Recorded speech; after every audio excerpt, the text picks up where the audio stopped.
Queridos irmãos, a graça e a paz de nosso Senhor Jesus Cristo, eu quero agradecer você que tem nos acompanhado pelas redes sociais e quero mais uma vez te pedir que você ajude-nos a compartilhar a pregação da palavra do Senhor. Hoje vou dar sequência à exposição do livro de Lamentações de Jeremias, é o que eu tenho compartilhado com você ao longo desses dias. E hoje eu quero falar sobre a consequência do pecado, a falta de valentia como consequência dos nossos pecados. Se você puder, abre a sua Bíblia comigo em Lamentações, capítulo 1, versículo 15. O Senhor dispersou todos os valentes que estavam comigo, apregoou contra mim um ajuntamento para esmagar os meus jovens. O Senhor dispersou todos os valentes que estavam comigo, apregoou contra mim um ajuntamento para esmagar os meus jovens.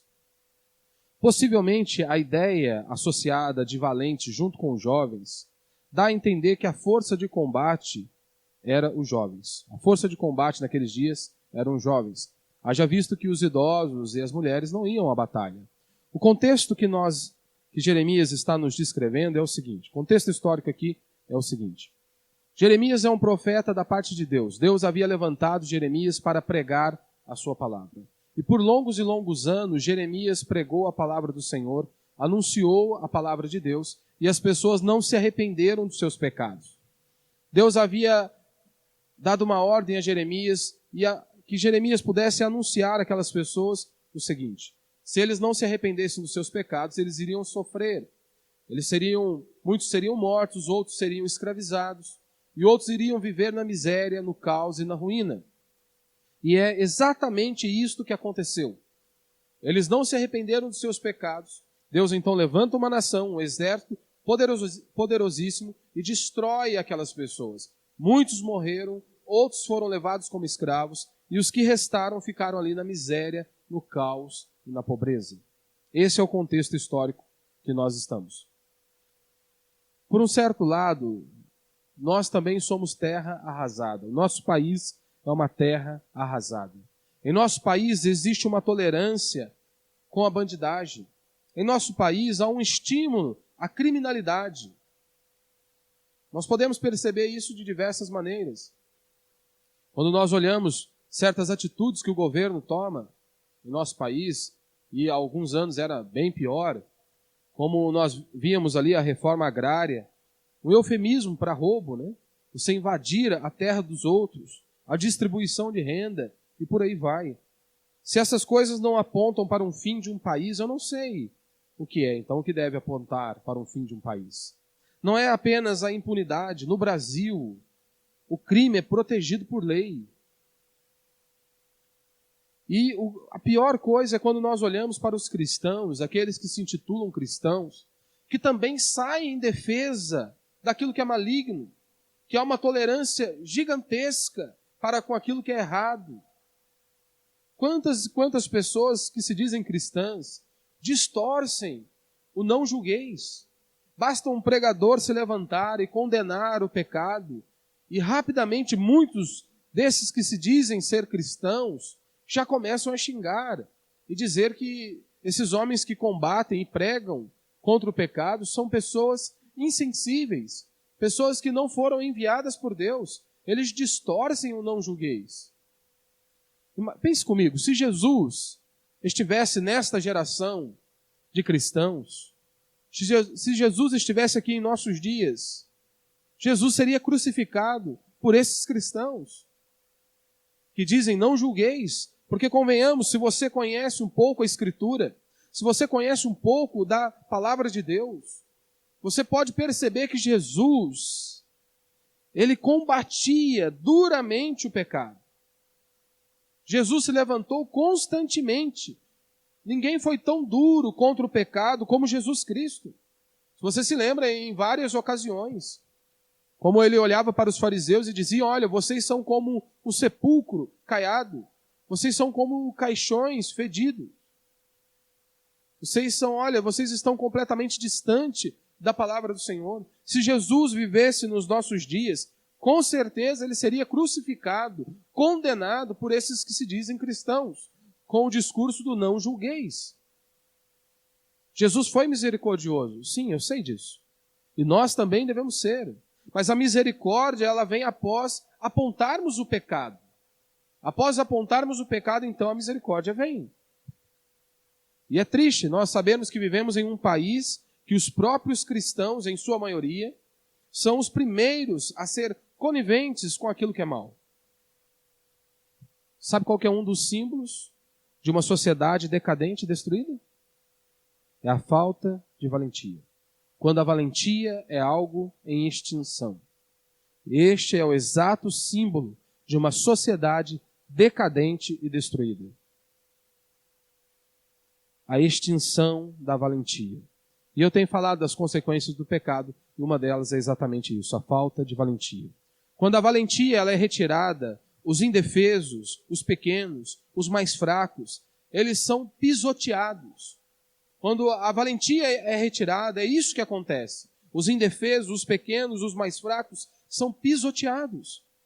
Pois, pense comigo, quem defenderá os bebês indefesos que estão na barriga de mulheres promíscuas, que simplesmente não pensaram antes de se entregar a alguém, e foram lá e se entregaram a qualquer pessoa.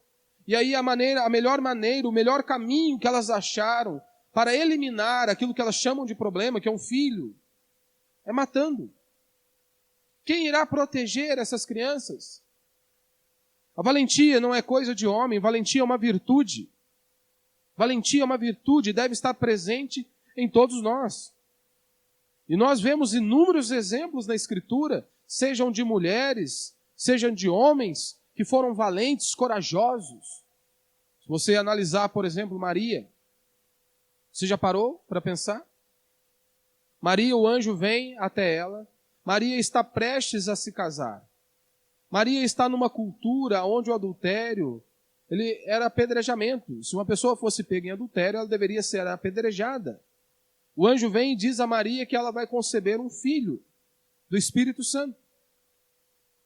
E o nome dele seria Jesus, que viria para salvar o povo dos seus pecados. E Maria, simplesmente uma mulher valente, guerreira, ela se posicionou, ela recebeu a sua missão. Você já parou, se fosse com você, pensar, se fosse com você, este episódio? Você está prestes a se casar, e de repente você chega para o seu marido e diz que está grávida? Se vivesse nesta cultura, onde você poderia ser apedrejado, isso é valentia. Isso é valentia. Mesmo correndo o risco de morrer e ser apedrejada. Nós temos também o exemplo de Esther. Ninguém poderia chegar à presença do rei se não fosse comunicado, se não fosse convidado. Esther está ali indignada, por conta que o seu povo estava em perigo. E ela então vai até o rei, correndo o risco de ser morta, para que o seu povo pudesse ser resguardado. Isso é valentia. E nós vemos algumas coisas em nosso país que ajudam a dispersar os valentes. Como, por exemplo, o estado de bem-estar social, o feminismo, a educação moderna, a distorção do que é amor, ajudaram a dispersar os valentes. Primeiro, nós temos aqui a educação moderna. Se você se lembra da disciplina espartana, ela era bem rigorosa. Se você estudar um pouquinho, você pode perceber o quão rigoroso era aquele sistema. Crianças eram treinadas a não sentir dor ou medo. Crianças eram flageladas, recebiam violentas surras, andavam descalças, a mesma roupa no frio e no calor, para que elas pudessem acostumar-se com a mudança de temperatura. Você tem a disciplina espartana. E hoje nós temos a educação moderna, que já não exige nada dos filhos, deixa os filhos viverem à vontade, nada é cobrado, não pode cobrar nada dos filhos. O que eu quero dizer é o seguinte, nem a educação espartana, nem a educação moderna, mas a educação cristã, à luz das Sagradas Escrituras. Como nós devemos conduzir, como nós devemos criar os nossos filhos à luz das Sagradas Escrituras. A educação cristã ela é firmada no amor, no carinho que se manifesta também por meio da firmeza. Note, a educação cristã é firmada no amor, no carinho que se manifesta por meio da firmeza. Note que não disse o amor e firmeza como sendo coisas distintas. Não. O amor, a educação cristã é firmada no amor, no carinho que se manifesta também por meio da firmeza. A firmeza é uma expressão do amor. Provérbios capítulo 13, verso 24 diz: o que retém a vara aborrece o seu filho, mas o que o ama, cedo a disciplina. O pai que não disciplina o seu filho, não o repreende, não o ama. Aquele que ama, ele faz com firmeza, como Paulo nos ensina, que nós devemos criar os nossos filhos na disciplina.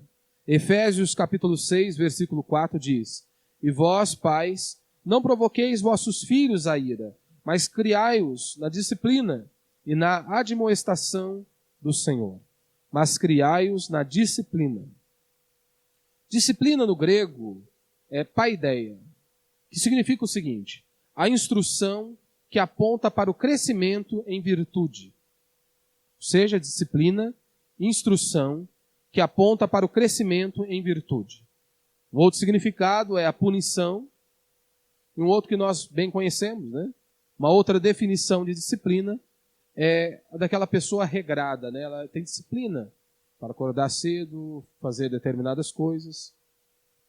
Após a década de 60, a virtude, ela passou a ser vista como uma camisa de força. Amor, liberdade, é entregar o garoto a si mesmo. É o que a maioria da sociedade, o que a maior parte das pessoas pensa ser amor. É simplesmente deixar o garoto entregue a si mesmo. É achar que o filho pode dar o tapa na cara do pai e está tudo certo. É achar que o filho ele pode fazer o que ele quer, a hora que ele quiser e está tudo certo. Para eles, muitos, isso significa amar o filho. Isso significa cuidar do filho. Não, você não pode deixar o seu filho fazer o que ele quiser, a hora que ele quiser. Você não pode deixar o seu filho dar tapa na sua cara e achar que isso é amor. Nós vemos o resultado disso. De pais que trilham esses caminhos, que deixam os seus filhos fazerem o que eles bem entendem. O caminho, o resultado disso é uma juventude completamente perdida. Tudo precisa de limite, tudo tem hora, tudo tem um momento certo. Quantos filhos, né? Eu não como verdura. Eu não como brócolis. Como assim não come? Ele pode não comer, mas é necessário firmeza para ele aprender a comer aquilo. Ora, porque é necessário para ele. Ele precisa daquelas vitaminas. Ele precisa. Então é necessário firmeza para ele aprender que aquilo é essencial para a estrutura dele. E o pai deve fazer isso. Se você conhece, talvez os seus avós tenham tido essa educação que eu vou relatar agora. Na década de 50, por exemplo, você já imaginou um filho olhar para o pai e dizer: não, eu não como cenoura, ou eu não como brócolis? Se ele dissesse isso para o pai, era capaz dele comer 1 quilo de brócolis, e ele ia comer a cenoura com raiz e tudo. Não tinha esta opção. Não existia esta opção. Somente em nossos dias nós vemos isso. A maioria de nós fomos criados sem regras. A maioria de nós fomos criados sem regras e por isso nós temos inúmeras dificuldades em tantas áreas de nossa vida. Pois nós não fomos criados com disciplinas e com regras e com limites. E hoje sofremos muito por conta disso. Em diversas áreas de nossa vida pagamos o preço. Tudo na vida é difícil. Aprender uma habilidade é difícil. É difícil estudar, é muito difícil. É chato no começo, é dificílimo. Mas é necessário. Precisa ser feito aquilo. Se o pai não for firme, o moleque não vai. Se o pai não se posicionar, o moleque não vai. E o que vai ser lá na frente é o que nós temos hoje. Uma geração frouxa. Uma geração que não aguenta nada. Uma geração que sucumbe diante da primeira adversidade. Diante do primeiro problema, diante da primeira angústia. Já estão sucumbindo. Você deixar o seu filho livre é a pior prisão que você estará preparando para ele. Por isso, crie de acordo com a palavra do Senhor, na disciplina. Instrua da maneira correta. Deixá-lo livre é a maior prisão que um pai pode preparar para o seu próprio filho. Eu sei, talvez o seu pai não tenha cobrado muito de você. A maioria de nós fomos ensinados assim. Hoje, se um pai ele for um pouquinho mais firme com o filho, o que acontece? Amanhã o moleque precisa passar no psicólogo, porque o pai falou firme com ele. Se o pai fala um pouquinho mais grosso com ele, se o pai dá um chega para lá nele, o moleque já entra em crise, ele acha que o pai não o ama, que o pai não está ali para cuidar dele. Uma geração frouxa. É uma geração frouxa. Aí nós olhamos e não entendemos o porquê a nossa geração não aguenta o tranco. Nós não conseguimos entender por que a nossa geração não aguenta o tranco. Ora, porque falta valentia, falta firmeza. E é o que acontece, se não há valentia, se não há firmeza, diante de qualquer adversidade, diante de qualquer problema, a pessoa já está fraquejando. Por exemplo, no trabalho, se ele não aguenta, se ele não é valente, se ele não é firme, ele não aguenta engolir sapo no trabalho. Não, diante do primeiro problema, ele já quer abandonar o trabalho. As pessoas o desprezaram ali. O patrão, ele diz que o patrão é um demônio, então ele vai embora. Como que uma pessoa dessa vai prosperar na vida, se diante da primeira adversidade ele já chuta o balde? Como que ele vai prosperar se ele não para em trabalho algum? Não vai prosperar. Quantos sucumbem, por exemplo, no casamento, diante da primeira briga, diante da primeira discussão, diz que vai para a casa da mamãe, que vai para a casa do papai, porque ele não aguenta o problema.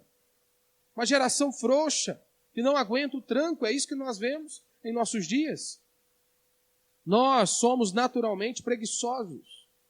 Nós somos naturalmente egoístas, irados, carnais, sem disciplina. Ou seja, por si só, sem disciplina firme, nós iremos nos tornar, no mínimo, um monstro. Essa é a grande realidade acerca do homem. Só que nós temos aí os intelectuais, né? Aqueles que se dizem intelectuais, os donos da verdade. Eles concluíram que a repreensão, a firmeza, são traumáticas para as crianças. São esses intelectuais. Disseram isso. Que a repreensão, a firmeza, vai causar um trauma em seu filho, futuramente. Quantos se revoltaram contra a vara? A vara é um símbolo, né, da educação cristã. Provérbios, capítulo 22, verso 15, diz: a estultícia está ligada ao coração da criança, mas a vara da disciplina a afastará dela. A estultícia, ou seja, a tolice, a insensatez, e no mais popular aí a burrice. A burrice está ligada ao coração da criança, mas a vara da disciplina a afastará dela. Eu vou te dar uma visão panorâmica das duas últimas gerações. O homem da geração passada, ele foi criado de maneira firme. Os pais mantinham a rédea. Havia ali um conjunto de regras a serem seguidos. E era daquela exata maneira. E você olha, e você percebe que tornaram-se pessoas trabalhadoras, pessoas honestas, pessoas que honravam os seus compromissos. Tinha ali homens e mulheres que casavam, cresceram e casaram-se, e ficaram até o final da vida juntos. Eles não enfrentaram dificuldades, pelo contrário, enfrentaram inúmeras dificuldades. Porque casamento, você sabe, casamento não é fácil. Mas por que aqueles homens e aquelas mulheres foram até o final? Porque eles foram ensinados a serem homens de verdade. E quando eu digo homens, significa homem e mulher. Foram ensinados dessa maneira, a ser um homem de verdade, uma mulher de verdade. Para aguentar o tranco, foram treinados, ensinados para isso. Aí você olha, vieram os intelectuais, os esquerdistas, os progressistas, e disseram o seguinte: olha, o seu pai foi duro demais com você. O seu pai foi duro demais. E aí, o ser humano com um coração carnal, cheio de vontade de fazer coisas erradas, que foram reprimidas pelos pais, O que ele diz? É verdade. Meu pai foi duro demais. Então ele resolveu criar o seu filho de maneira com as rédeas soltas. Aí esses pais decidiram agora criar os seus filhos de maneira mais solta, mais liberal, mais à vontade. O resultado é o que nós vemos aí, muitos jovens completamente perdidos.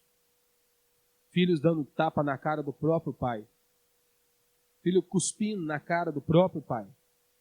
Absurdos. É o que nós vemos aí. A grande mídia, em sua maioria, é totalmente contra a fé cristã. Totalmente contra a fé cristã. Os intelectuais esquerdistas, eles rejeitam a fé cristã. Eles rejeitam. O resultado está aí. A juventude completamente perdida. Você pega, por exemplo, as novelas aí, globais, coloca ali uma mulher, uma família, onde o pai é um alcoólatra, onde a mãe é a trabalhadora da casa e há um filho ali homossexual. E aí então as novelas pintam o cenário daquele homem que parece um demônio, quer bater no filho, e esse é o cenário que eles descrevem. Para dizer o quê? Olha a situação. Pai não vale nada. Pai é um ogro. Justamente para tentar inculcar em nossa cabeça que nós é que estamos errados. É claro, em hipótese alguma, eu estou aqui dizendo que a disciplina tem a ver com isso, né? Uma violência, né? Não. É completamente diferente a disciplina bíblica do que nós vemos aí hoje de truculência, brutalidade, sem amor, sem nada. A maioria de nós tivemos como pedagogo William Bonner ou a Ana Maria Braga. A maioria de nós. Quantos foram ensinados, né? Ou seja, foram instruídos, passaram a tarde inteira assistindo ali sessão da tarde e foram orientados depois aí por William Bonner e Ana Maria Braga. É sério mesmo que você acredita neles? É sério? Segundo, nós temos aí o estado de bem-estar social.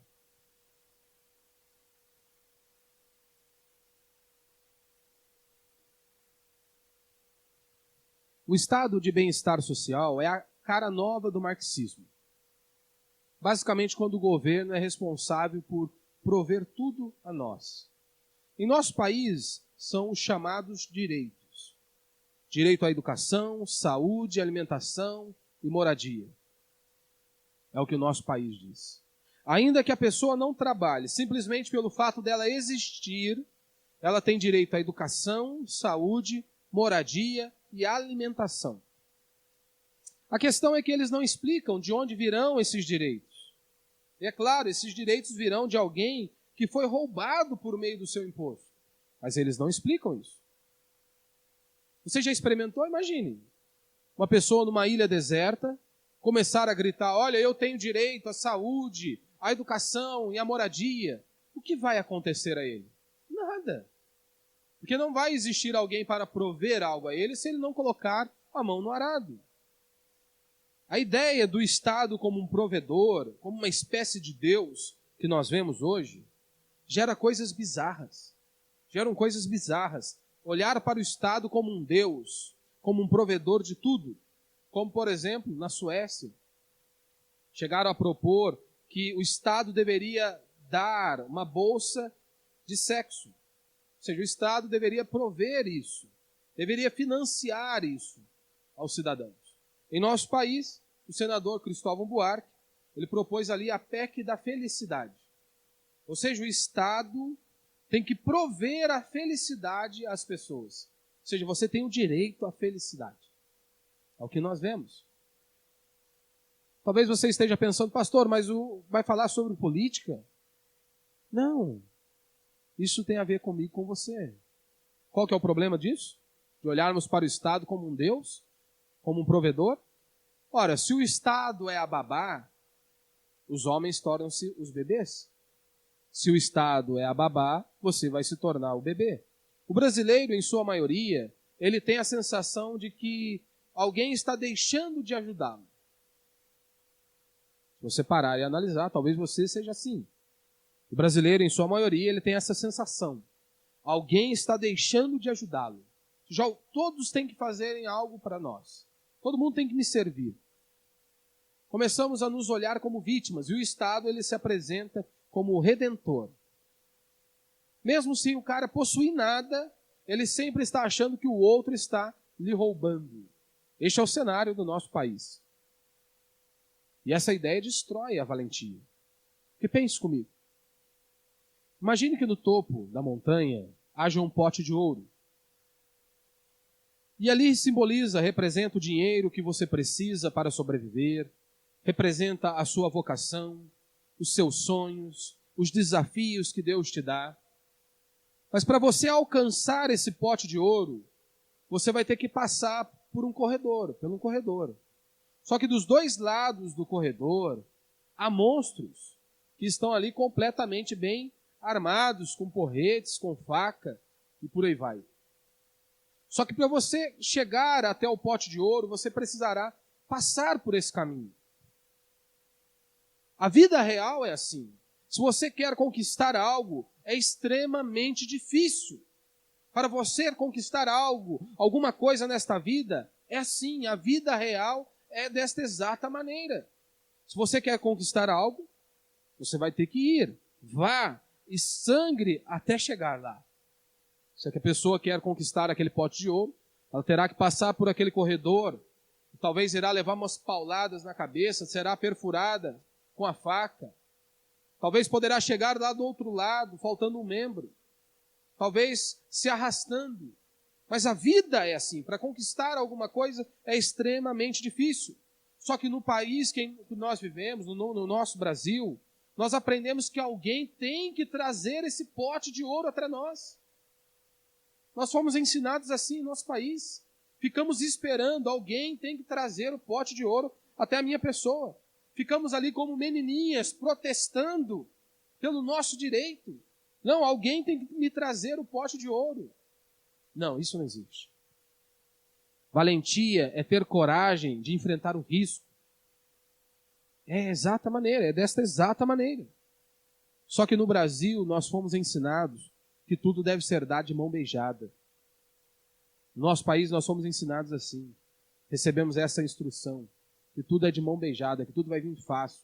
Não, nada vem fácil. Nada vai vir fácil. Terceiro, o feminismo. Há uma escritora, Susana Wencker, que diz, ela escreveu um livro chamado A Guerra aos Homens, né? E ela diz o seguinte: a tese da autora é de que, em poucas décadas, desde o advento do movimento feminista, os Estados Unidos rebaixaram os homens de provedores e protetores respeitados para palhaços supérfluos e desnecessários. Ou seja, rebaixaram os homens de provedores e protetores respeitados para palhaços supérfluos e desnecessários. E ela continua. Para as feministas, né, as mulheres da década de 50 valiam nada para os homens. Eu dizia que as mulheres na década de 50 não valiam nada para os homens. E Susana então faz uma seguinte pergunta. É possível isso mesmo? Já que os homens se levantavam quando as mulheres passavam? Será mesmo se elas não valiam nada para os homens? Por que então os homens se levantavam para que elas pudessem passar?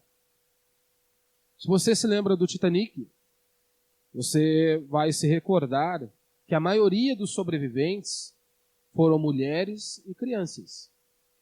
A maioria dos sobreviventes foram ali mulheres e crianças. O feminismo ele foi conquistando corações, tanto de homens quanto de mulheres. O feminismo foi conquistando isso.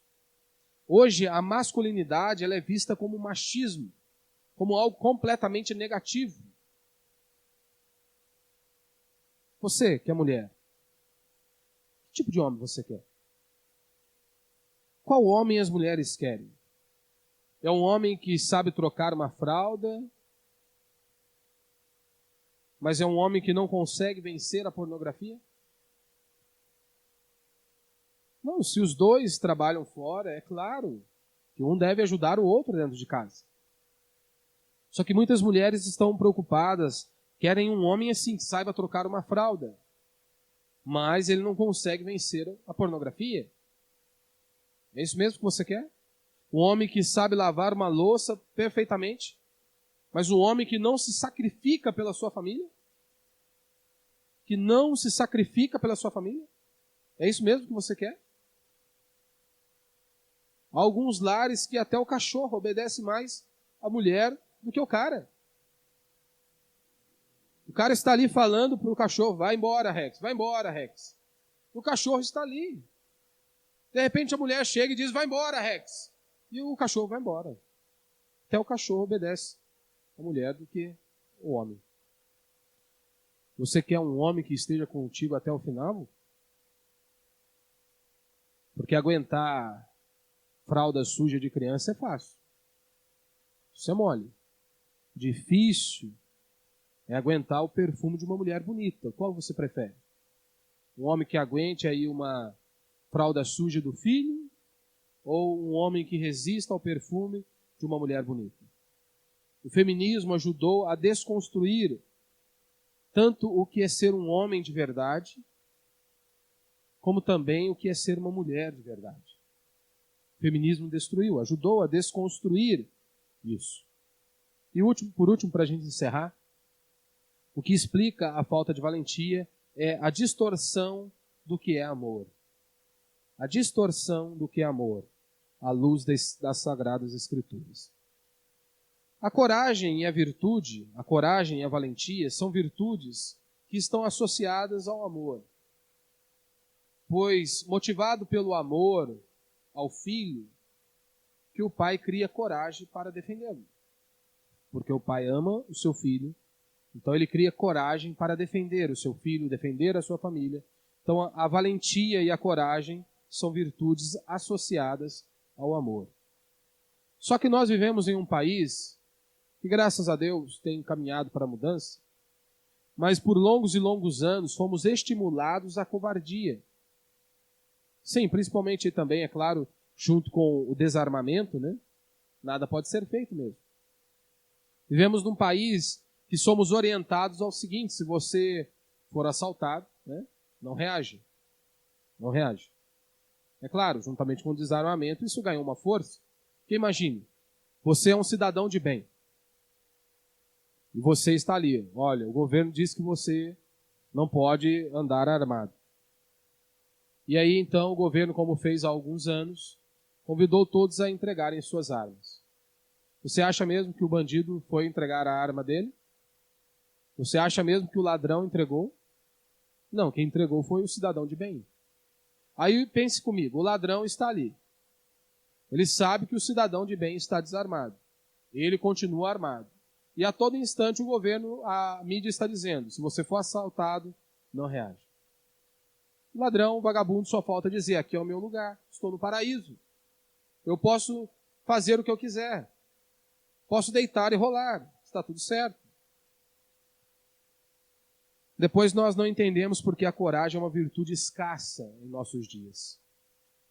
Além disso, um entendimento errado do que é amar o inimigo, do que é o não matarás, do que é virar a outra face, também prejudica muito isso. Sim, na Escritura nos ensina, devemos amar o nosso inimigo, não matarás. Olha, vira a outra face. Mas há inúmeras passagens também na Escritura que nós devemos defender os mais frágeis. Há inúmeras passagens na Escritura sobre defender os mais fracos do homem mau. Inúmeras passagens. Como em Êxodo, por exemplo, que diz se o cara invadir a sua casa de noite e você matá-lo, você não é culpado daquele sangue. Ou seja, para defender a sua família, que diz lá em Êxodo. Nós temos também um outro episódio em Neemias, que diz que o povo estava armado. Em uma mão estava a pá para trabalhar, na outra a arma para se defenderem. O povo, não era o exército, era o povo. Você se lembra lá de Davi? Davi decapitou Golias. Decapitou Golias. Quantos cristãos hoje, pessoas que se dizem cristãs, não têm coragem de defender a própria mulher? Quantos cristãos não têm coragem de defender a própria família? É ridículo. É ridículo isso. Como que não tem coragem de defender a própria família? Que Deus colocou em suas mãos, que você deve protegê-lo. E fora também que existem inúmeras seitas que se dizem cristãs, que chegam ao absurdo, né, de dizer que um cristão ele não pode ingressar nas Forças Armadas. Não, um cristão não pode ingressar nas Forças Armadas. Ora, se o cara matou um bandido, ele cometeu um homicídio? Não, ele salvou uma vida. Assim, com essa ideia, né, de que não podemos nos defender, que não podemos ter força e valentia, os homens bons vão sendo engolidos. Vão sendo engolidos, os homens bons vão sendo engolidos, dia após dia. Quantos relatos eu poderia descrever que aconteceram em nosso país? Mas vou descrever apenas 2. Como certa vez um rapaz e uma mãe estavam agredindo a diretora da escola. De repente chega um cara enorme, um brutamonte, e ele não conseguiu arrancar o rapaz de cima da diretora. O cara era um armário e não conseguiu arrancar. Tamanha frouxidão. Tamanha frouxidão. E a diretora continuou apanhando. Um outro cenário, o policial ele saca a sua arma, a namorada então o abraça e o impediu de atirar no bandido. O bandido simplesmente ganhou a cena, e ali tempo muito rápido, fração de segundo, ele simplesmente dá uma facada, o policial, a arma cai, e o bandido então aí descarregou a pistola ali. Este é o cenário. Só que valentia vai muito além de defender os seus. Valentia vai muito além de você defender a sua família. Valentia é não desistir. Isso é valentia. Valentia é não desistir, é levantar-se mais do que cair. Isso é valentia. Mais importante do que cair 10 vezes é levantar pela 11ª. Isso é valentia, é não desistir diante das dificuldades da vida, diante dos sofrimentos da vida. Isso é valentia. Valentia é enfrentar o medo. Isso é valentia. Valentia não é a ausência de medo, é um enfrentamento dele. É você se posicionar. Como certa vez perguntaram para um herói de guerra, que era piloto de avião, e perguntaram a ele então o seguinte: olha, você é o que tinha mais horas de voo na guerra, você tinha medo? Você sentia medo quando estava ali? Ele disse: todas as vezes. Todas as vezes. Eu ia pilotar o avião e eu sentia medo. Valentia não é a ausência de medo, é o enfrentamento dele. Valentia é você fazer o que ninguém tem coragem. Valentia é enquanto todos estão incumbidos de apagar as luzes, você se levanta e acende uma vela. Isso é valentia. Valentia é num tempo de insanidade total, como nós vivemos em nosso país. É você ter coragem de dizer: olha, a grama é verde. Ou seja, é óbvio que é isso, mas todos estão dizendo ao contrário. Valentia é você se levantar num tempo de insanidade total e dizer: a grama é verde, 2 mais 2 são 4. E dizer: olha, nós não podemos matar os nossos próprios filhos. Isso é valentia. É nós nos levantarmos nesses dias e não nos calarmos e afirmarmos. Valentia, para você, garoto, é ter coragem de ser santo no mundo de podridão. Valentia para você, pai e mãe, é você tomar as rédeas da criação dos seus filhos. É você se posicionar como um homem do Senhor, uma mulher de Deus ali e conduzir a casa. É tomar as rédeas da criação dos seus filhos. Isso é valentia. Como diz Apocalipse 21, verso 8. Quanto, porém, aos covardes, aos incrédulos, aos abomináveis, aos assassinos, aos impuros, aos feiticeiros, aos idólatras e a todos os mentirosos, a parte que lhes cabe será no lago que arde com fogo e enxofre, a saber, a segunda morte. Você notou o que o texto está dizendo? aos covardes e aos assassinos. E mais a série que foi descrita aqui. A relação que foi descrita. Todos eles, o que cabe é o lago de fogo. Os covardes. 2 Timóteo diz que porque Deus não nos tem dado o espírito de covardia, mas de poder, de amor e de moderação. Deus não nos deu o espírito de covardia, mas de poder, de amor e de moderação. Você precisa se lembrar que o que nós temos hoje, e falando aqui como cristãos, o que nós temos hoje foi conquistado por homens de fé, por homens valentes, que se levantaram em meio a uma igreja corrompida e disseram: não, não é esse caminho.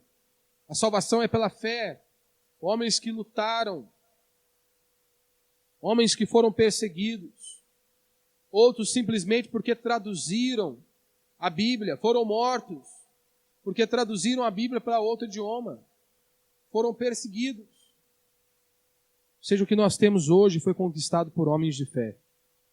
Na sua casa também não é diferente, meu irmão. Na sua casa também não é diferente.